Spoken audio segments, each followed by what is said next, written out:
নওগাঁর এক তরুণ ইয়ামিন একটি স্বনামধন্য বেসরকারি প্রতিষ্ঠানে কাজ করেন, সম্মান আর সততার সাথে জীবনযাপন করছেন।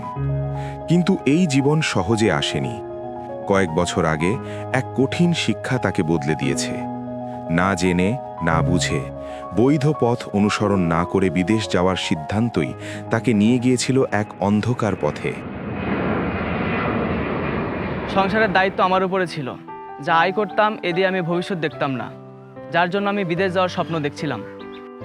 দালালরা আমাকে বলছিল বিদেশ যাওয়ার পর নিশ্চিত চাকরি। আমি বিশ্বাস করছিলাম এবং ঋণ করে টাকা তাদেরকে দিয়েছিলাম। কিন্তু আমি ওখানে যাওয়ার পর বুঝতে পারলাম যে আমি একটা ফাঁদে পড়েছি। কিন্তু গন্তব্যে পৌঁছে তার স্বপ্ন ভেঙে যায়। কাজ নেই, প্রতিশ্রুতি নেই, শুধু অপেক্ষা।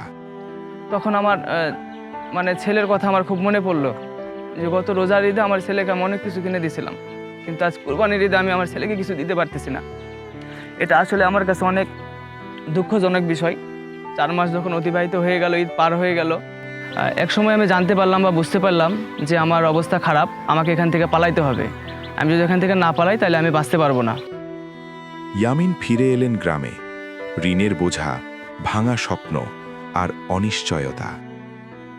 আমরা মূলত মানব পাচারের শিকার ভিকটিম এবং বাল্যবিবাহের শিকার ভিকটিমদের নিয়ে আমরা কাজ করে থাকি। তারই ধারাবাহিকতায় আমরা ইয়ামিন ভাইকে আমরা মানব পাচারের ভিকটিম হিসেবে চিহ্নিত করি। পরবর্তী তার মানসিক অবস্থার পরিবর্তনের জন্য আমরা কাউন্সিলিং, পাশাপাশি তার চাহিদা অনুযায়ী আমরা যে প্রশিক্ষণগুলো দরকার তাকে আমরা প্রদান করে থাকি। তাকে আমরা জব প্লেসমেন্ট করি।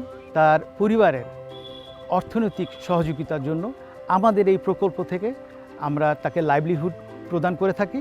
এই লাইভলিহুড সাপোর্টের ফলে ইয়ামিন ভাই তার পরিবার নিয়ে ভালো আছে। আজ ইয়ামিন শুধু নিজের জন্য নয়, অন্যদের জন্য বাঁচেন। তিনি সিদ্ধান্ত নিয়েছেন মানব পাচার প্রতিরোধে কাজ করবেন। আমি এখন একজন অনির্বাণ সদস্য এবং অনির্বাণের প্রচার সম্পাদক হিসেবে আমি নবনির্বাচিত একজন সদস্য হিসেবে এখানে আছি। আমার এলাকাতে অনেক লোকজন এখন বিদেশ যাওয়ার জন্য যারা বলে বা বাল্যবিবাহ সম্পর্কে আমি তাদের সাথে আলোচনা করি, তার সুফল কুফল কী এগুলোর বিষয়ে তাদেরকে বলি। আমাদের এই বিদেশ বিষয়ে কিভাবে যাইতে হবে, আমাদের সরকারি যে 13টি ধাপ আছে এই ধাপগুলো যদি আমরা অবলম্বন করে বিদেশে যাই, এই বিষয় নিয়ে তাদের সাথে আমি কথা বলি। বিভিন্ন সময় বিভিন্ন রকম উঠান বৈঠকে আমি অ্যাটেন্ড করি। উইন্ডোকে সহযোগিতায় এই সচেতন সোসাইটি আমাদের সাথে কাজ করে, এই বিষয় নিয়ে কাজ করে। আমি সহ আমার টিমের যারা আছে, ওই অনির্বাণের সদস্য, সবাই আমরা কৃতজ্ঞ।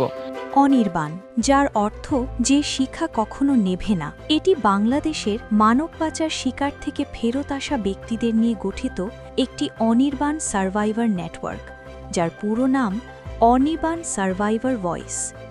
2011 সালে উইনরক ইন্টারন্যাশনালের সহায়তায় প্রতিষ্ঠিত এই নেটওয়ার্কের লক্ষ্য হল মানব পাচার ও বাল্যবিবাহের শিকার ব্যক্তিদের অর্থনৈতিকভাবে স্বাবলম্বী করে তার পরিবার ও সমাজে মর্যাদাপূর্ণ পুনরেকত্রীকরণের সহায়তা করে নেতৃত্ব বিকাশে সক্ষম করে তোলা। বর্তমানে বাংলাদেশে 13টি আঞ্চলিক ও একটি কেন্দ্রীয় অনির্বাণ নেটওয়ার্ক 280 জন সার্ভাইভার কাজ করছে। এই নেটওয়ার্ক FSTIP প্রোগ্রামের সহায়তায় 782 জন মানব পাচার ও বাল্যবিবাহের শিকার ব্যক্তিকে চিহ্নিত করেছেন এবং 8000-এর বেশি স্থানীয় মানুষকে মানব পাচার, বাল্যবিবাহ ও নিরাপদ অভিবাসন বিষয়ে সচেতন করেছে। 72 জন জেলা, উপজেলা, ইউনিয়ন পর্যায়ের মানব পাচার ও বাল্যবিবাহ প্রতিরোধ কমিটিতে কাজ করছে এবং 2200-র অধিক সার্ভাইভারকে বিভিন্ন সেবা প্রদানকারী প্রতিষ্ঠানে সহায়তার জন্য রেফার করেছে। বাংলাদেশের বাইরেও আন্তর্জাতিক ক্ষেত্রে অনির্বাণের উপস্থিতি দৃঢ় হয়েছে।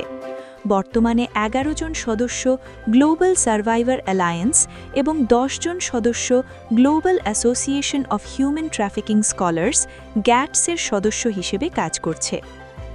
অনির্বাণ আজ মানব পাচার ও বাল্যবিবাহের শিকার ব্যক্তিদের জীবন পরিবর্তনের সঙ্গী এবং নেতৃত্ব প্রদানের মাধ্যমে টেকসই উন্নয়নের পথকে এগিয়ে নিচ্ছে। মানব পাচার একটি অপরাধ যা স্বপ্ন ভেঙে দেয়, কিন্তু সচেতনতা পারে জীবন বাঁচাতে।